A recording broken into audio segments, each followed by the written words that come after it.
Hello everyone, फेरि पनि नयाँ भिडियो लिएर आएको छु। तपाईहरुलाई भिडियो कस्तो लाग्छ लास्टसम्म हेरेर प्रतिक्रिया दिनुहोला। आज म बाइसेपको वर्कआउट गर्न जाँदैछु। फेरि तपाईहरुले पनि मेरो जस्तै बाइसेप बनाउन मन लागेको छ भने मेरो भिडियो अन्तिमसम्म हेर्नुहोला। वर्कआउट गर्नुभन्दा अगाडि सुरुमा easy bar कर्लमा warm up set गरे। वार्म अप चाहिँ अनिवार्य गर्नुपर्छ, मैले प्रत्येक भिडियोमा भनिरहेको हुन्छु। वार्म अप चाहिँ अनिवार्य चाहिन्छ एभ्री एक्सरसाइज गर्नुभन्दा अगाडि। त्यसपछि मैले सुरु गरेँ इजी बार कर्लमा 3 सेट 10 to 15 रिपिटेसन।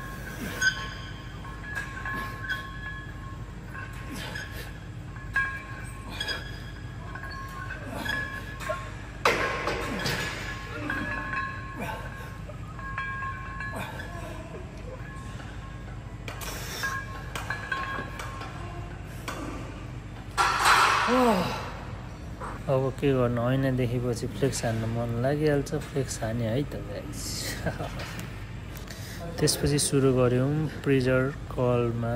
हामीसँग प्रेजर कर्ल गर्ने मेसिन नभएकोले गर्दाखेरि इजी बारलाई नै प्रेजर कर्ल बनाएर क्लोजमा बाइसेपको वर्कआउट गरे। तपाईहरुले नै यसरी गर्न सक्नुहुनेछ है। तपाईहरुलाई मेसिनै चाहिन्छ भन्ने हुन्न। आफूले मेसिनमा जसरी सबै कुरा अब किन्न सकेको हुँदैन, हरेक जिममा सबै मेसिन हुँदैन। त्यसैले आफूले जसरी सकिन्छ त्यसरी गर्दा बेटर हुन्छ जिममा गर्दा पनि।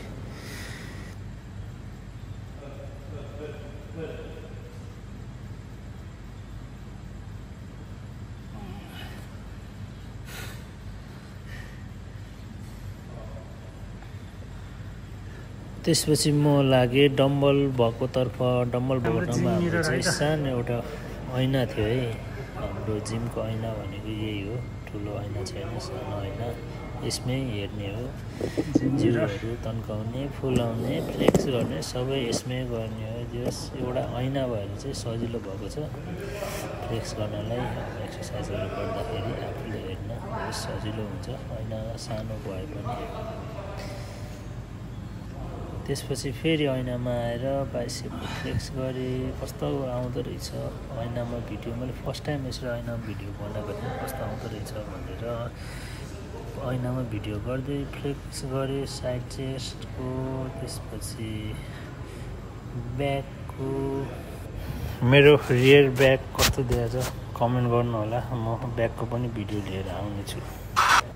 त्यसपछि सुरु गऱ्यौँ मैले ह्यामर कर्ल। ह्यामर कर्लमा 4 सेट 12 to 20 रिपिटेसन गरेँ। यसमा चाहिँ तपाईहरुले हेभी वेट गर्न सक्नुहुनेछ। हेभी वेट चाहिँ तपाईले तर फुल रिपिटेसन गर्नु होला, सकेसम्म हेभी वेट गर्नु होला।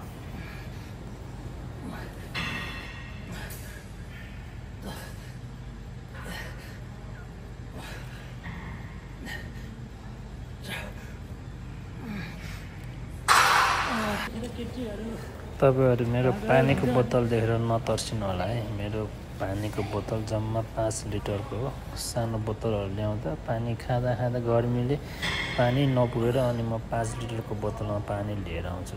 यसो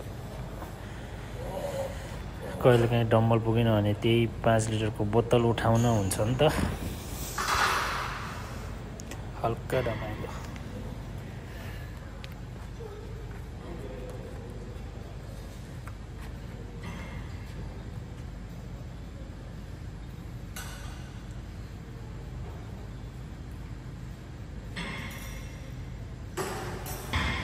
अनि त्यसपछि सुरु गऱ्यो लास्ट सेट थियो मेरो डम्बल कर्ल। डम्बल कर्लमा चाहिँ 4 सेट 12 to 20 रिपिटेसन गरेँ, तर फेलियर हुने गरी गर्नु होला लास्ट सेटमा चाहिँ डम्बल कर्ल।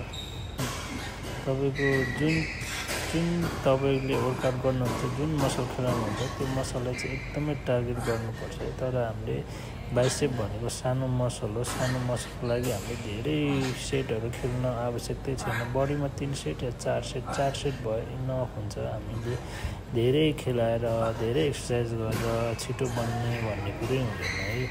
तपाईहरुले ज्यान बन्ने भनेको घरमा सुतेर ज्यान बन्ने हो। जिममा भनेको तपाईको मसलहरू टुक्र्याउने, तपाईले जिममा भनेको तपाईको ज्यानलाई बिगार्ने हो, फुटाउने हो।